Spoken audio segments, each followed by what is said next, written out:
Pergunta 96 do nosso Catecismo Maior. Veria a pergunta, os irmãos leem a resposta. Pergunta 96 do Catecismo.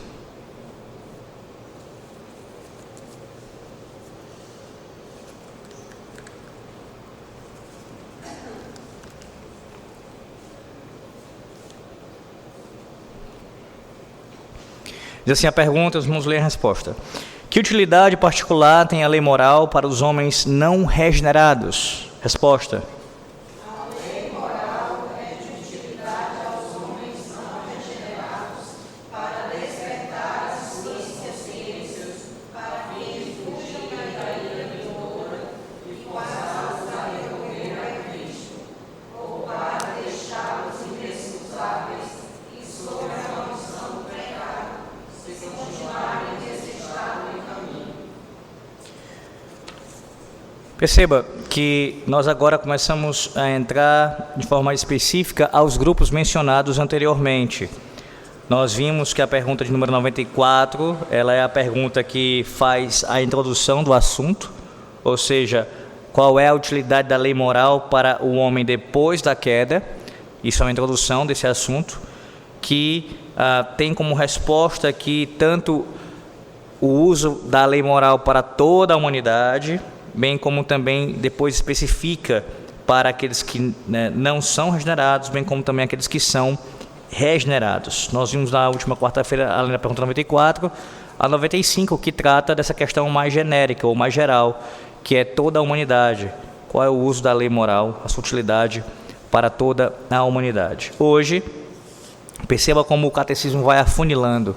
Quero que você observe isso porque não é por acaso que a estrutura é essa. Existe uma intenção aqui, claramente, para você observar o fluxo do raciocínio aqui dos teólogos de Westminster. Observe, do geral para o mais específico, para que você possa, assim, compreender bem a doutrina, de forma bem mastigada, bem detalhada. Agora, a preocupação dos nossos pais é tratar acerca da utilidade da lei moral para os homens não regenerados. E aí a pergunta que se faz, e por mais que você já tenha a resposta, eu espero que sim, mas é necessário fazermos, uma vez que é a base aqui dessa pergunta, o tema é sobre isso especificamente, a lei moral para este grupo. Quem são estes não regenerados? Lembre-se que a palavra regeneração, ela está ligada à ideia bíblica do novo nascimento. Então, quem são aqueles que biblicamente experimentaram a regeneração? Aqueles que nasceram de novo. Então, quem é regenerado, biblicamente, é aquele que foi ou nasceu de novo. E eu preciso conceituar muito bem isso, porque a ideia de regeneração está ligada ao novo nascimento, aponta, irmãos, claramente para a ação soberana de Deus na própria salvação. Perceba que o Espírito Santo, quando inspira os autores bíblicos, ele, de forma muito mais precisa do que qualquer teólogo, ele usa termos que são com significados importantíssimos, que trazem implicações lógicas quando você os utiliza. Por que novo nascimento? Veja, a ideia é de um nascimento. E quem é o próprio indivíduo, no caso, aquele que nasceu? Qual é a pessoa que contribui para o seu próprio nascimento? Absolutamente ninguém. Você não contribuiu para o seu próprio nascimento. Pensando até mesmo antes, para a sua concepção. Antes de você sair do ventre de sua mãe, você não contribuiu absolutamente em nada para a sua concepção. Pois bem, talvez você pense assim, mas pastor, e com relação aos meus filhos, eu não contribuí para isso? Ora, a sua participação nesse caso, ela é de fato verdadeira, claro, mas é como alguém que é usado como instrumento, ou colocando numa categoria teológica, você é uma causa secundária, assim como eu, com relação aos meus filhos. Nós somos uma causa secundária. A causa primária, a razão principal de nossos filhos serem sido concebidos e depois nascerem, foi porque Deus fez isso, através de nós, é bem verdade, mas Deus é a causa primária. Então veja, uma vez que você tem a ideia de nascimento aplicada à regeneração, a esta obra, você não tem como desassociar o que essa imagem quer passar para nós. O quê? Que, semelhantemente ao que acontece no nascimento natural, onde nós não provocamos o nosso próprio nascimento, mas nós somos fruto de outros agentes que ali operaram, nesse caso os pais como causa secundária e Deus como a primária para o nosso nascimento. Semelhantemente a isso é o nosso novo nascimento. Nós não fizemos absolutamente nada para nascermos de novo, para termos sido regenerados. Esta é uma ação soberana da graça divina. Posto isso, os não regenerados, a quem a pergunta se refere aqui e também a sua resposta trata, são aqueles que não experimentaram ainda o novo nascimento. Ou seja, todos os homens, todos os seres humanos que só nasceram uma única vez. Uma única vez. Os crentes em Cristo, aqueles que de fato já estão no Senhor, foram convertidos, nasceram uma segunda vez, que é o seu caso, é o meu caso. Todavia, aqueles que ainda não experimentaram, eles estão nesta condição, não regenerados. Ou seja, são pecadores, assim como nós, mas são pecadores ainda perdidos, não salvos. E aí você deve se perguntar, mas espera aí, pastor, então quer dizer que a lei de Deus, ela tem, porque essa é a pergunta do catecismo, ela tem utilidade. Que utilidade? Como é que ela é útil de forma particular para os homens não regenerados? Porque veja, desde quando eu comecei a ter conhecimento da palavra de Deus, na fé cristã, eu nunca, mesmo em teologia reformada, no primeiro momento, eu nunca imaginei que a lei moral tivesse alguma utilidade para alguém que não fosse salvo. Mas observe como o nosso catecismo, como eu já pontuei isso daqui, sempre falarei, irmãos, ele é tão preciso teologicamente, ele é tão cuidadoso em tratar até mesmo de questões como essa, mostrando para nós também essa preocupação, essa atenção para com os ímpios, uma vez que a própria palavra de Deus trata deles também, é claro, não tenha dúvida quanto a isso. Pois bem, veja a resposta. A lei moral é útil aos homens não regenerados. Primeira razão aqui apresentada, para lhes despertar as consciências. Para lhes despertar as consciências. E aí, por que essa é a linguagem do catecismo aqui? A linguagem confessional é essa. Ora, por quê? Porque toda consciência de um não regenerado, ela está adormecida. Adormecida. Ela precisa ser despertada. Ela precisa ser, mais do que isso, ela precisa ser ressuscitada pela ação do Senhor. Pela ação do Senhor. Veja, isso não significa dizer que o catecismo está negando aqui que a consciência esteja presente. É claro que não. Na própria resposta você percebe aqui. Na verdade se fala de um despertar desta consciência. Ela não está ausente.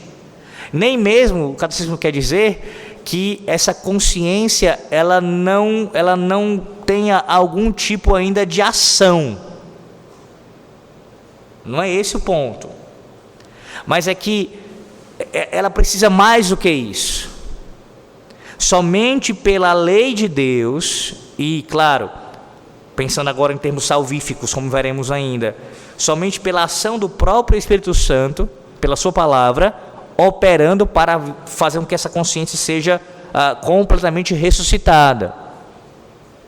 Caso isso não aconteça, essa consciência continuará sendo estando adormecida. Então veja, tentando resumir aqui a ideia, ela está presente, é claro, ela está adormecida, mas em alguma medida, mesmo adormecida, isso eu quero dizer, ela acusa aquele que a possui, ela acusa, porque esta lei do Senhor Deus, a lei moral, está gravada no coração dele, daquele indivíduo. Então a consciência ainda adormecida, ela irá acusá-lo, porque a lei está presente, e fará isso sim, através desta consciência. Veja, despertar as consciências para quê? Para a necessidade de fugirem da ira vindoura. De fugirem da ira vindoura. Vamos por partes aqui. Vá para 1 Timóteo, capítulo 1, e eu quero que você leia, por favor, versículos 9 e 10, e comece a observar aí a aplicação da lei moral de Deus aos ímpios. 1 Timóteo 1, 9 e 10, esses versículos.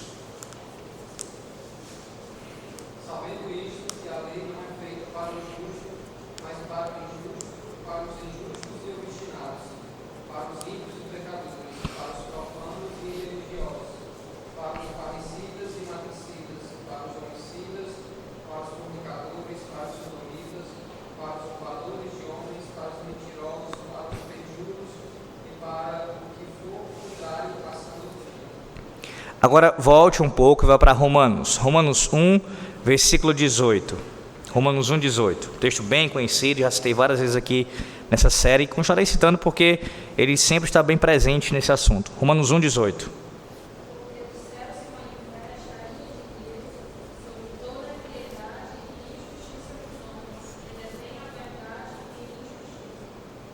Então veja, a lei moral, ela declara a ira de Deus, de forma que você tem isso através mesmo da própria criação do Senhor Deus, a sua revelação geral, manifestando assim a ira do Senhor Deus, mas a lei do Senhor Deus, a sua lei moral, que está gravada no coração do homem, também faz isso. E qual é o objetivo? O objetivo é para fazer com que estes que estão com as suas consciências adormecidas, elas sejam despertadas para fugirem dessa ira vindoura. Dessa ira vindoura. Caso contrário, então o indivíduo certamente perecerá. Aí a pergunta é, a lei moral, usando aqui o nosso comentarista Guerra dos Vossos, a lei moral, ela proporciona alguma maneira de se escapar da ira de Deus? A resposta é não. A lei moral, ela não propicia nenhum modo de escape. Ela apenas pronuncia o juízo de Deus sobre o pecado humano. Como a lei em si não assegura um meio de escape da ira de Deus, ela serve para conduzir o pecador a Cristo, que é o único meio de escape. Vá lá para Gálatas agora. Gálatas capítulo 3, versículo 24. Gálatas 3, versículo 24.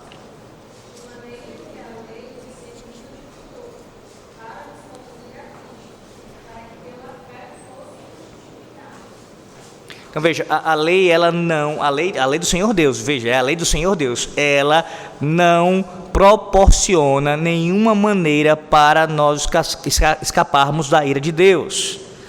Então não basta conhecê-la, não basta de alguma maneira tentar se conformar a ela, uma vez que essa tentativa de conformidade ela é falha, obviamente. Você será condenado. Por quê? Porque ela não propicia nenhum tipo de escape nela mesma. O seu objetivo é conduzir a Cristo. É conduzir a Cristo. Uma pergunta que é importante ser feita é com relação ao conhecimento que os pecadores não salvos, eles têm da lei moral de Deus. Porque algumas pessoas, elas têm essa dificuldade. Como pode alguém que é ímpio, que nasceu num contexto distante do Ocidente, por exemplo, pensando aqui no Oriente e num lugar mais afastado mesmo, ou até mesmo do lado do Ocidente, mas uma região bem difícil de acesso do Evangelho, como é que essa pessoa, a gente pode afirmar que ela tem o conhecimento da lei moral de Deus? Ora, nós acabamos de ouvir Romanos 1,18. Deus se revela nos céus, Deus se revela em toda a sua criação, e Deus se revelou também a todos nós através da sua lei que foi gravada em nossos corações. Eu quero que você nunca esqueça disso, porque é um conhecimento que é básico da palavra de Deus. Básico. Pense na pessoa mais pagã, mais totalmente contrária ao evangelho e com uma vida que parece não ter nenhum tipo de senso de conhecimento divino. Ela tem. O problema é você confundir as coisas e achar que todos têm o mesmo conhecimento. Ora, se na igreja de Cristo, aqueles que conhecem ao Senhor, você tem graus diferentes, distintos de conhecimento, a mesma coisa nesse sentido é com relação aos pagãos, aos ímpios de forma geral. Todos, sem exceção, têm conhecimento da lei de Deus. Todos. O mais ateu que você possa imaginar, ele tem conhecimento da lei de Deus. O que você vai ter diferença é com relação aos graus. Nem todos conhecem da mesma forma. Não tem o mesmo conhecimento em termos de profundidade. Mas todos têm conhecimento da lei de Deus. Todos. Como eu disse já aqui em outro momento, ainda tenho interesse de fazer um estudo, ou talvez uma série, dependendo da oportunidade, sobre a teologia natural. Ou seja, falar sobre a revelação de Deus na sua criação. Tem muitas coisas para a gente poder aprender sobre isso. E uma delas é essa, irmãos. Toda a lei do Senhor Deus está expressa, o seu caráter santo é revelado na sua própria criação. Só que você tem que entender isso. Há uma distinção, assim como eu falei de graus aqui de conhecimento de indivíduo para indivíduo, também com relação à forma como Deus se revelou, se manifestou. Deus se revelou na sua criação, de maneira que, de fato, você tem como tomar conhecimento disso. Esse conhecimento está expresso na criação, num certo grau. Já nas suas Sagradas Escrituras, este mesmo conhecimento, é o mesmo conhecimento, ele está mais aprofundado, ele é mais detalhado para nós. Então, o mesmo conhecimento. Então, quando você olha para o Decálogo, lá em Êxodo capítulo 20, ou em Deuteronômio capítulo 5, você tem essas mesmas leis, os 10 mandamentos, como a síntese da lei moral, expressas essas leis na criação. A diferença é com relação aos graus, como eu disse. Então, aplicando isso aos indivíduos, é o mesmo. Há ímpios que têm mais conhecimento da lei moral e outros têm menos conhecimento, mas todos têm. E isso os torna o quê? A linguagem de Paulo aos Romanos capítulo 1, inexcusáveis. Eles são indesculpáveis. Por quê? Porque Deus se revelou a todos, revelou a sua lei a todos. Mas uma outra pergunta que se levanta é, mas o texto diz aqui do nosso catecismo que o objetivo é despertar a consciência para a necessidade de fugir da ira vindoura, para conduzir a Cristo, e em seguida, ou para deixá-los inexcusáveis e, portanto, debaixo da maldição do pecado, caso continuem nesse estado e caminho. Por que é que a lei moral ela não leva todos ao conhecimento de Cristo? Por que isso não acontece? Ora, o pecador só pode ser conduzido a Cristo se a obra do Espírito Santo estiver em atuação na sua vida.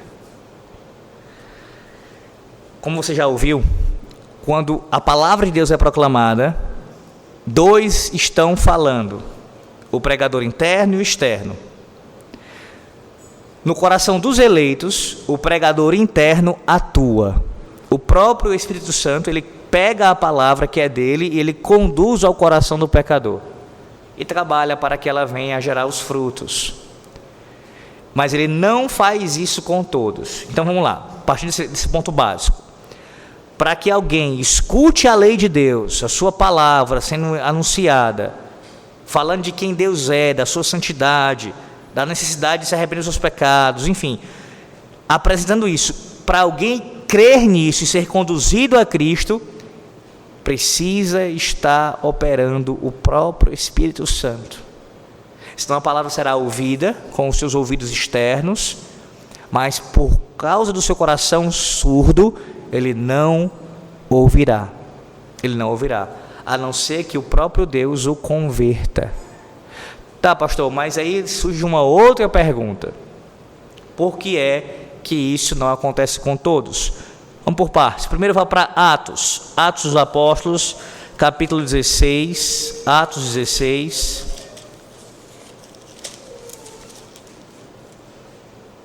Versículo 14. Pode ler quem encontrar. Certa mulher chamada Lídia, da cidade de Tiatira, vendedora de púrpura, temente a Deus, os escutava. O Senhor lhe abriu o coração para atender as coisas que Paulo dizia. O que aconteceu aqui? Meus irmãos, esse não é um caso isolado. Esse não é um caso isolado. Esse é um exemplo do que acontece com todos aqueles que ouvem a palavra e são convertidos. Os seus corações são o quê? Abertos. Essa descrição aqui de Lucas acerca do que aconteceu, ela é precisa e fiel com todos aqueles que experimentaram a salvação. O Senhor lhe abriu o coração para atender às coisas que Paulo dizia. Mas pastor, como é que a gente comprova isso? Ora, porque quando você tem outros textos bíblicos falando da soberania de Deus, como a gente vai ver daqui a pouco, pelo menos um deles, na salvação, de como a salvação é uma obra do Senhor, ao Senhor pertence a salvação, aqui em Atos, nesse registro histórico, você tem uma exemplificação disso. Imagine, é como se por um momento, nesse caso em Atos 16, versículo 14, você tivesse um descortinar disso. Você tem em Romanos, como a gente vai ver daqui a pouco, como eu falei, o texto da doutrina explicando, olha, assim, assim, assim. E aqui em Atos 16, versículo 14, você está vendo a ação propriamente dita acontecendo. Um vislumbre disso. As cortinas saíram do meio, elas se abriram e você viu aqui. O que acontece? É isso. Deus abre o coração. Deus abre o coração do pecador, para que ele possa atender às coisas que Paulo dizia. Você já leu Atos dos Apóstolos inteiro? Eu espero que sim. Você já deve ter visto, notado isso. Por vezes, Paulo e outros proclamando a palavra de Deus. E essa descrição aqui, ela não é dada acerca de todos. Você tem algumas pessoas, não poucas, que ouvem a palavra e elas fazem o quê? Rejeitam. Elas dão de ombros. Mas há outros que creem e assim passam a servir a Cristo. E qual é a razão para isso ter acontecido? Atos 16, versículo 14. Aconteceu com eles a mesma coisa que aconteceu com Lídia. Deus abriu o seu coração. Então a primeira resposta, já deixando bem fundamentado aqui, é esta: a lei de Deus, que está gravada no coração do ímpio, que é anunciada na sua revelação geral, na sua criação, e que também pode até mesmo ser anunciada por uma proclamação audível da palavra, de um ministro pregando, por exemplo, ela só vai conduzir, ou melhor, ela só vai conduzir o coração do pecador a Cristo, se Deus abri-lo. Se o próprio Espírito abri-lo. Se isso não acontecer, este pecador ouvirá a mensagem, mas não será conduzido a Cristo. Isso não vai acontecer. Tá, pastor, mas aí surge a segunda questão. Por que é que isso não acontece com todos? Romanos, agora, por favor, Romanos 9, e eu quero que você leia do versículo 15 ao 18. Romanos 9, do 15 ao 18.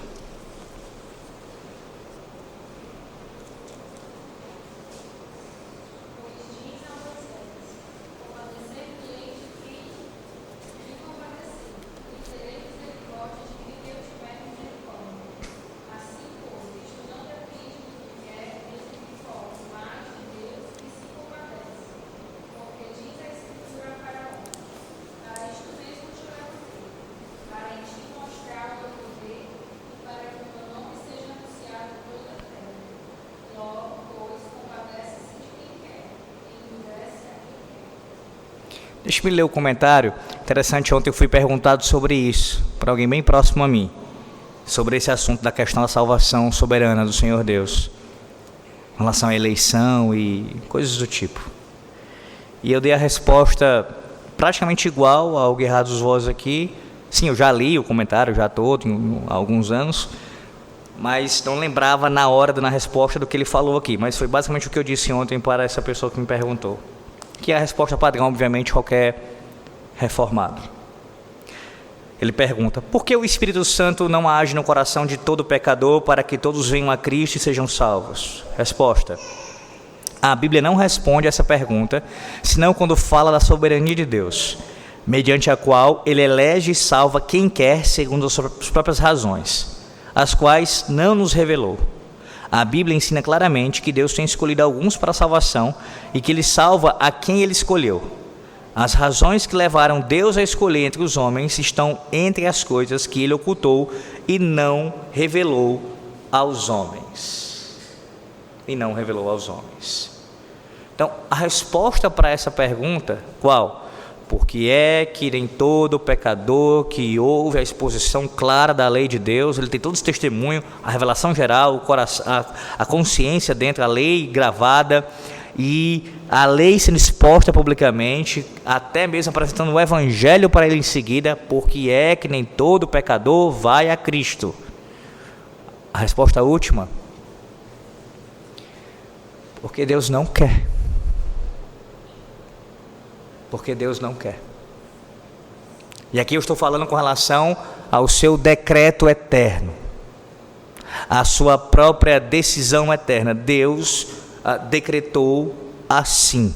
Nem todos, ou melhor, de acordo com a sua vontade eterna, somente aqueles que Ele escolheu seriam salvos e ouviriam a sua lei sendo proclamada e os conduziria a Cristo pelo seu Santo Espírito.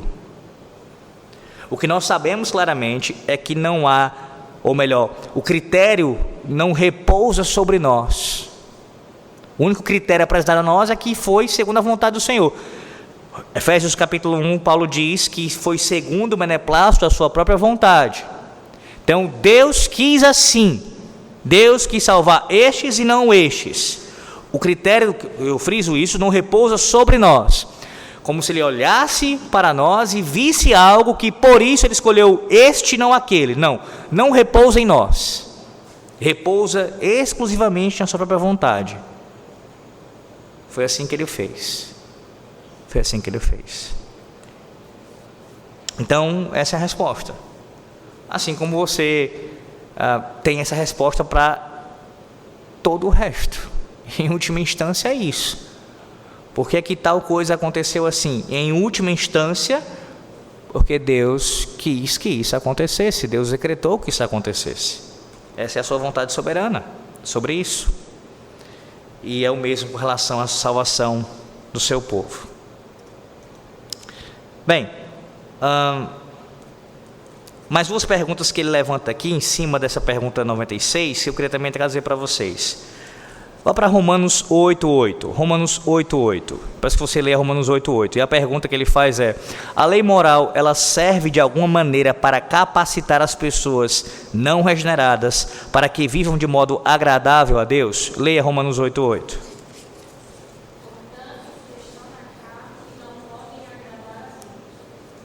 Significa isso. Alguém que é não salvo, como você muito bem sabe, ele não pode ser salvo pela sua tentativa de se conformar à lei de Deus. Espero que isso seja um ponto pacífico. Você consiga ter isso muito claramente. Ninguém pode ser salvo pela sua própria obediência à lei de Deus. Por quê? Porque toda obediência ou tentativa dela à lei do Senhor Deus, ela é imperfeita.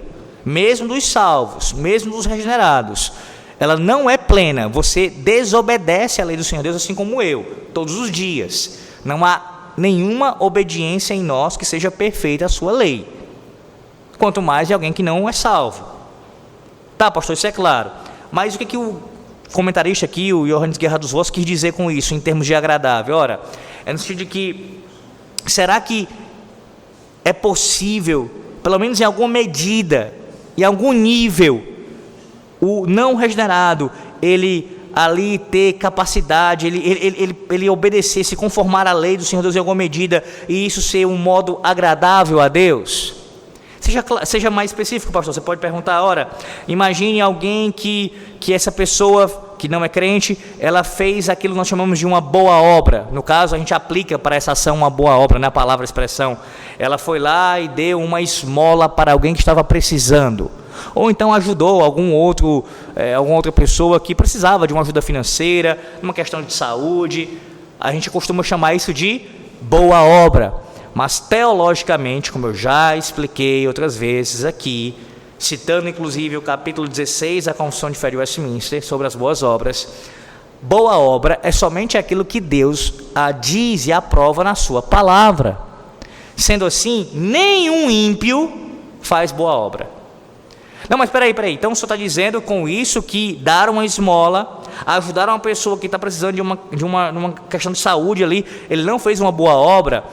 Teologicamente falando, à luz da palavra de Deus, isso não é uma boa obra, porque ela ainda permanece sendo má, porque as intenções do coração dele, as suas motivações, sempre serão pecaminosas, pelo motivo errado. Isso não significa dizer, usando o termo de forma mais abrangente aqui, que o que ele fez ali é a mesma coisa que alguém que... Vamos lá, esse ímpio foi lá e deu a mão, estendeu para quem precisava. Pronto, é a mesma coisa em todos os sentidos que alguém que foi lá e prejudicou o outro. Não é isso que eu estou querendo dizer. Claro que existem graus distintos aqui de impiedade, de pecado.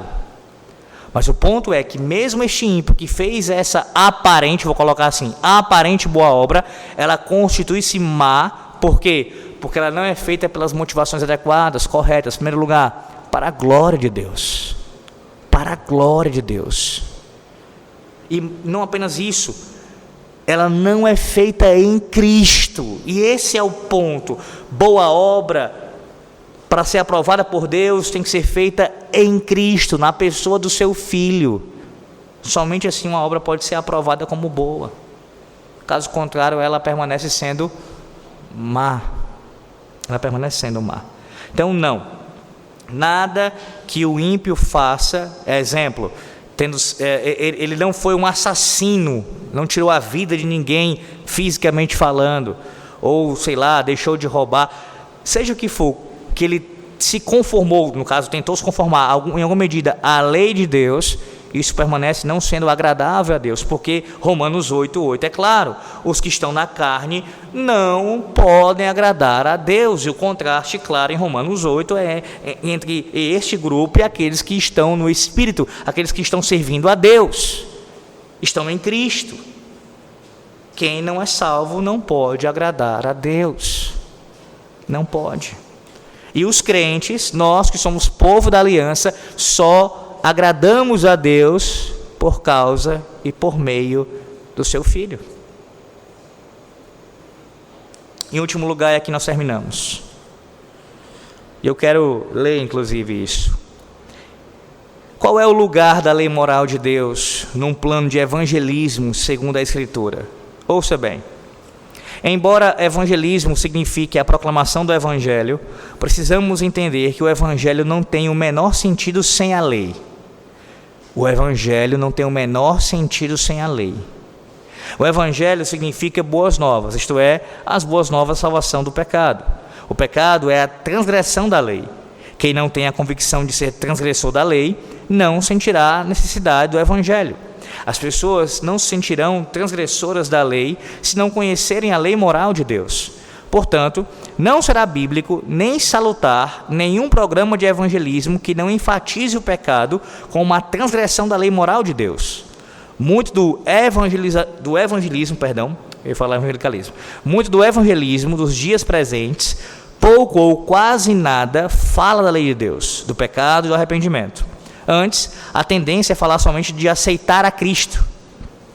Faz-se urgente e necessário o retorno à antiga ênfase na lei de Deus. Sem isso, não poderá haver um avivamento genuíno da fé cristã. Como é importante isso, né, irmãos? Eu lembro que Eu já tive experiências nesse sentido, e eu mesmo, claro, eu já pequei também dessa forma, de evangelizar sem uma compreensão adequada da lei do Senhor e até mesmo sem apresentá-la. Quantas vezes a gente se depara com pessoas evangelizando dessa seguinte maneira? Elas falam do Evangelho, mas não falam, antes de falar do Evangelho, das boas novas, da condição daquele que escuta. Ora, por que eu devo escutar uma mensagem que fala de salvação se eu não entender primeiramente que eu preciso ser salvo? De que eu preciso ser salvo? Ou nesse caso, de quem eu preciso ser salvo? Qual é a minha condição? As pessoas, de forma geral, elas escutam essas coisas e elas têm, claro, por serem mortos desses pecados, vão ter dificuldades de entender isso. No caso, é impossível sem a ação de Deus, né? Mas eu digo, de compreender minimamente o raciocínio de alguém falando de salvação, se ele não se vê numa situação como essa. Ele olha para si e vê, olha, a minha comparação é entre eu e o meu vizinho, eu e o meu familiar, eu e os bandidos aí que a mídia tanto fala. Eu não sou mau assim, eu sou trabalhador, eu sou honesto, e começa a fazer toda uma lista, um checklist ali de virtudes que ele supostamente possui, em comparação, uma comparação rasa e horizontal com o seu próximo, e chega à conclusão, eu não preciso de salvação. Há necessidade de que aquele que evangeliza, você, quando evangelizar, você precisa ser claro em mostrar a condição de toda a raça humana sem Cristo, o que se aplica àquele que te ouve. Você fala para ele, você, obviamente contando a história da redenção, foi criado por Deus, feito à sua imagem e semelhança, mas você caiu em pecado assim como eu, lá no início, nossos pais, Adão e Eva, pecaram contra o Senhor Deus. Ali estávamos representados pelos nossos pais, Adão e Eva. E nós já nascemos em pecado, fomos concebidos já em pecado. Nascemos nessa condição, debaixo da ira de Deus. Nós estamos em rebelião à sua vontade, à sua lei, que é expressa nos 10 mandamentos, que são estes, você cita os mandamentos. Aí você fala, não, entenda, não é que você obedece a alguma medida, até a tua obediência que tu acha que tem em alguma medida, ela é uma desobediência, ela permanece sendo uma desobediência ainda. Você é um pecador, e você vai falando sobre isso, até então apresentar a saída, a salvação em Cristo, mostrando que somente o Senhor Jesus Cristo foi quem obedeceu perfeitamente à lei, que se conformou ao padrão. E assim, por causa dele, do que ele fez por nós, podemos ter salvação. Não há evangelismo verdadeiro, como ele pontua muito bem aqui, nesse caso ele usa a palavra, o próprio evangelho, não há, se você não entende a lei. Você não tem como apresentar o evangelho fielmente se você não entende a lei, não apresenta a lei ao pecador. Ele precisa entender. E naquela estrutura que eu já lhe falei, como os puritanos faziam, é lei apresentada, o pecador ele se desespera, vê a sua condição e corre para o evangelho, para Cristo. E uma vez que ele corre para Cristo, é salvo, ele agora volta para onde? Para a lei, para a sua santificação. Para a sua santificação. Então a lei, ela tanto conduz o pecador a Cristo, nesse caso, despertando a sua consciência, e uma vez que esse pecador é conduzido a Cristo, quando isso acontece, ele retorna à lei para a sua santificação, como veremos na próxima pergunta. Mas nesse caso aqui, que é a nossa 96, a pergunta de hoje, conclui-se dizendo que é isso que acontece, ou então deixá-los inexcusáveis e, portanto, debaixo da maldição do pecado, caso continue nesse estado e caminho. Você pode dizer, mas quando a gente apresenta o evangelho para alguém, seja um familiar nosso, algum conhecido, fazendo assim, não há garantia nenhuma que essa pessoa vai ser salva, na verdade? Não há. Mas você permanece fiel a Deus. Você apresentou o evangelho fielmente, você evangelizou como Cristo ordena, apresentou a lei, apresentou o evangelho, orou por essa pessoa e tem feito isso fielmente. Deus cobrará isso de nós, a nossa fidelidade à sua palavra. Deus não vai nos cobrar, até porque isso não compete a nós, os frutos, nesse sentido, tá? no caso de uma conversão. A conversão não cabe a nós operar. Os frutos das nossas vidas, sim, de arrependimento, claro, o Espírito Santo produz em nós e nós iremos responder isso em obediência ao Senhor. Mas veja, eu falo com relação à obra que não compete a nós. Salvar alguém, não compete a você salvar alguém. Você não tem como fazer isso, nem eu. Então Ele não vai cobrar isso de nós, mas requer de nós a nossa fidelidade. Então você tem apresentado, eu termino com isso, o Evangelho fielmente àqueles que escutam, falado de forma clara e direta com eles. Eu sei que não é fácil fazer isso, especialmente em alguns contextos. Falar para pessoas que são tão avessas, tão críticas do Evangelho, da palavra de Deus, da lei de Deus, mas é a nossa responsabilidade falar para eles, e por amor a eles também. Primeiro por amor a Deus, e depois por amor à vida deles. Sabendo que, caso eles rejeitem, caso eles façam o que diz a segunda parte da resposta à pergunta, eles permanecerão em seu estado pecaminoso e caminhando para a condenação eterna, justamente, de forma justa. O Senhor permanece sendo justo. Por quê? Porque estes ouvem e rejeitam ainda mais aquele que já se revelou a eles tão claramente, externamente a eles e internamente dentro deles.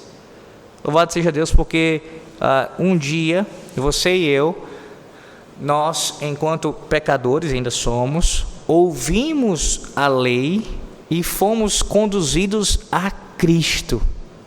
Você para pensar nessa gloriosa verdade e até mesmo como foi que aconteceu com você, porque talvez você tenha tido o privilégio da graça de Deus de já ter conhecido a fé reformada no início. Esse não foi o meu caso, por exemplo. Eu não ouvi a lei sendo exposta tão claramente aqui, juntamente com o Evangelho. Mas não tenha dúvida que para que a conversão aconteça, em algum grau você tem que ouvir a palavra de Deus, a sua palavra sendo proclamada. E mesmo assim, se o seu caso é semelhante ao meu, ouviu a palavra sendo exposta, você foi evangelizado de uma forma não tão fiel, é isso que eu quero dizer, e ainda assim você foi convertido, percebe a poderosa mão de Deus aí? Como a despeito dos evangelistas, ou melhor dizendo, daqueles que evangelizam, a despeito desses pecadores, que também nós o somos, Deus continua fazendo a sua obra.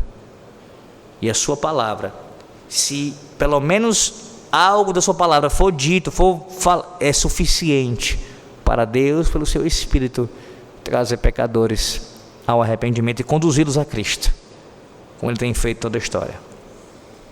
Vamos orar ao nosso Deus. Senhor, nós te exaltamos, porque o Senhor fez isso conosco. O Senhor nos trouxe, nos conduziu pelo Teu Santo Espírito, através da proclamação da Tua palavra, do conhecimento da Tua lei, do Teu Evangelho, a Cristo. Nós sabemos que isso não foi algo que partiu de nós, nem mesmo de um instrumento que o Senhor Deus usou, mas foi o próprio Senhor quem fez isso. O Senhor nos conduziu a Cristo. E nós que conhecemos, ó Deus, o Senhor hoje, nós te agradecemos por isso. Não permita que nossos corações venham a se ensoberbecer, porque não há nenhum mérito em nós, mas toda a glória pertence a Ti, Senhor. Como nós ouvimos hoje na leitura sequenciada, isso aconteceu porque a Tua misericórdia dura para sempre. O Senhor manifestou a sua misericórdia para com o Teu povo, salvando, redimindo. Obrigado, Senhor Deus, por isso. Ao mesmo tempo, nós te pedimos que encontremos descanso em Ti e na Tua justiça, sabendo que o Senhor não pune e jamais punirá alguém de forma injusta. Os pecadores que não vêm a Cristo, eles são, assim, responsáveis pelo seu próprio pecado, pela sua própria condição de não ouvirem a lei do Senhor com o coração. Estão mortos em seus pecados e delitos e merecem a justa punição. Ao mesmo tempo, ó Deus, que nós nos compadeçamos deles, tenhamos misericórdia deles, possamos orar por eles, evangelizá-los de maneira fiel, confiando que o Senhor trará os resultados. A tua palavra será anunciada e assim